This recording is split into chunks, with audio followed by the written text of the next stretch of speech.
Welcome to our Friday's video bulletin for the 19th of June. We opened the doors of church this week, and many of you will have seen the video that we produced on Monday, which has proclaimed to the world through social media that we're now open. And we've had quite a number of visitors every day. I'm very grateful to all those who've helped steward the building. I hope next week that won't be necessary, because actually people have followed the directions, they followed the patterns which we've all become used to in being in public places. When you come back into the building, you'll find the building largely unchanged, but there are going to be some innovations, and the first is our new digital signage, which in fact was ordered long before all the pandemic lockdown began, so the delivery was really delayed because it was on the slow boat from China. As you come into the building now, you'll see much more space, you see arrows on the floor, and you'll find that there is a greater possibility for remaining distant and separate from people. But we hope, of course, at the very beginning of July to return to public worship, to services here, where undoubtedly we'll have to space some seats out in particular ways, but we are now open for business.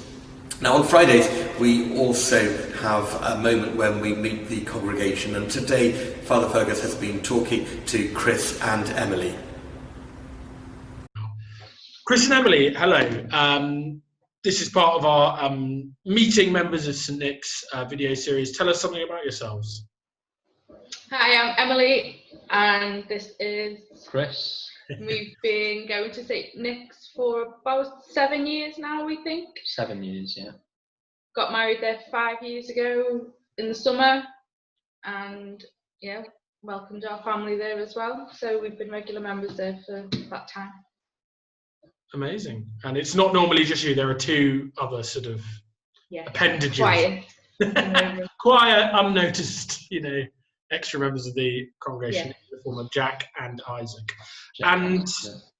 Tell us, how has it been for you? How's lockdown been? It's been tough, yeah. Tough for Emily as far as having to keep the children busy, entertained, homeschooling. I'm still working. I'm working from home during the week. So Emily has had to take on the lion's share of that. But I try and make the weekends as fun as I can when I'm not working. Nice. Yeah. What have you missed, and what are you looking forward to as we finally, get through it all? Well, me personally, I go back to work, believe it or not. Something to engage my brain in that's not children related, selfishly as that sounds, and just some time on my own as well, and with other people that we've not seen, but just like the mundane of the time in between pickups and drop-offs, where I can have the radio on and I can sing as loud as I want without being told off. But I want on the radio without being told what I can and can't listen to. So little things like that you don't appreciate at the time. Yeah, of course. Of course. Miss attending church as well, of course. That goes without saying. Yeah, well, we've missed you as well, and focal point of our Sundays is getting up, kids ready, going down there and partaking in our worship, really. Certainly the boys miss it dreadfully. They're constantly asking, is it time to go? When can we go? Hopefully it won't be too long now, but we'll carry on praying for you and carry on thinking of you. Thank you so much for joining us, and as I say, hopefully we'll see you in the flesh, and Jack and Isaac as well, and hear them as well. So. You'll hear them before you see them. Really good stuff. I'm also missing giving Louis and Roger a big hug every morning. Oh, I'm sure Roger will be very pleased to hear that. Great stuff, guys. Thank you. Lovely. Thank you. You too. And we look forward to Chris and Emily and all of you being back in church with us in July, just as this week the prayers of our visitors are visible both on our intercession board and in the candles which have been lit around me. On Fridays we also look forward to the weekend and our worship, and on Sunday we will be saying goodbye to Louis Johnson, who of course has been our parish assistant for the last 3 years, but before then was very much part of our congregation.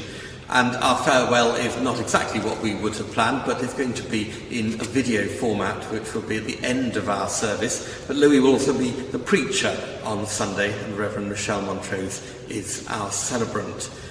Saying goodbye to someone is never easy, and certainly at the moment, but this won't be the final goodbye. We haven't had a collection and things like that so far because it's very easy to miss people out at the moment. We'll be doing all of that in the autumn, and we'll have a bigger party in the autumn as well, and Louis can come back and be part of that.